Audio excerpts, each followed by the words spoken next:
مش عايزه حد يقول لي هتغدينا ايه النهارده. صباح الفل والهنا والسرور على حبايب قلبي. ازيكم حبايبي؟ وحشتوني. وبعدين بقى زينه، تاكلي ايه النهارده؟ عايزه تاكلي ايه؟ لا بجد بجد الموضوع مستفز قوي قوي.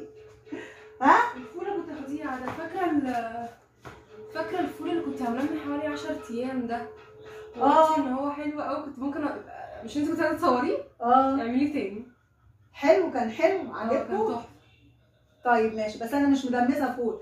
انزلي بقى هاتيلي من عربيه فول بقى، شوفي عربيه، ما تجيبيش من محل، هاتيلي كيسان فول كده ب 10 جنيه وهاتيلي حزمه كزبره خضراء بس. يلا يلا يا ولاد، خلاص عرفنا هنعمل ايه النهارده.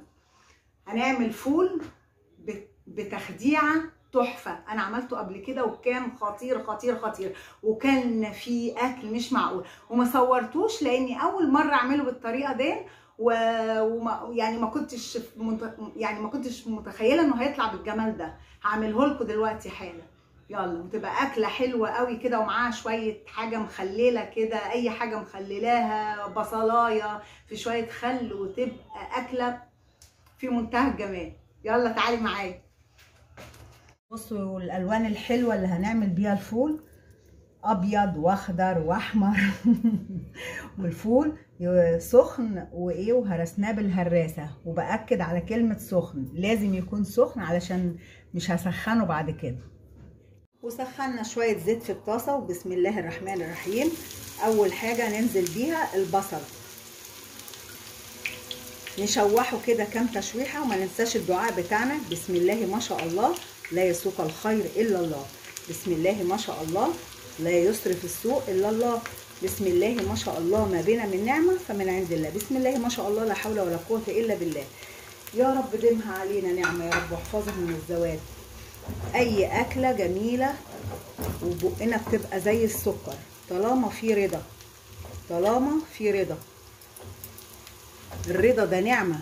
شويحتين وانزل بقى بالثوم، بسم الله الرحمن الرحيم، واشم الريحه بقى بتاعته كده، وانزل بشويه كمون، ربع معلقه مش كتير، شويه الملح، وربع معلقه فلفل اسود برضه مش كتير، واسيبها تتشوح كده. نازله بقى بخمس ست طماطميات كده متخرطين. مش قادره اقول لكم طبق الفول ده يعني حكايه، غنوه جميله، حاجه حلوه كده توديكي في مود تاني خالص، تقعدي تاكليه كده مع اغنيه حلوه لام كلثوم. الله الله الله، مزاج المزاج ده بقى، مزاج المزاج. هسيبها بقى تدبل كده شويه. بقى انا مش عايزه القوطه تدوب، انا عايزاها حيه كده وزي ما هي، يعني هو 5 دقايق بس وخلاص. يلا ننزل بقى بالفلفل الرومي، ده اخر حاجه لانه سهل قوي ان هو يتهري، وانا مش عايزاه يتهري، انا عايزه كل حاجه كده تبقى حيه. الله على الريحه. واخر حاجه بقى هنزلها حزمه كزبره خضراء متخرطه، هقلبها في التخديعه دي واطفي على طول، مش هسيبها تغلي، هطفي على طول، هي هتدبل من السخونيه بتاعه التخديعه، واخدين بالكم؟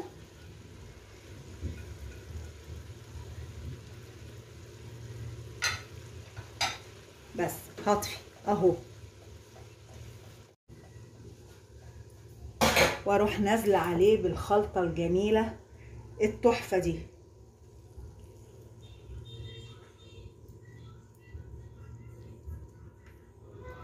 عليها ريحه بقى يا بنات، مش متخيلين الريحه اللي انا شماها هنا، تجنن، ريحتها حلوه حلاوه.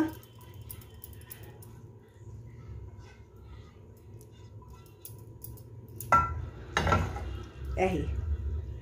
وعملنا طبق الفول بالتحابيش، اجدع من اجدعها كباب. بصوا الجمال بقى ولا الريحه يا اخواتي، وكام رغيف بلدي بقى وبصلايه مقطعه وشويه زيتون على ليمون وحته اكله تفتح النفس فعلا. يلا جربوها وما تنسونيش في اللايك والشير، وادخلوا على تطبيق كواي واعملوا لي متابعه. فوتكم بعافيه حبايبي.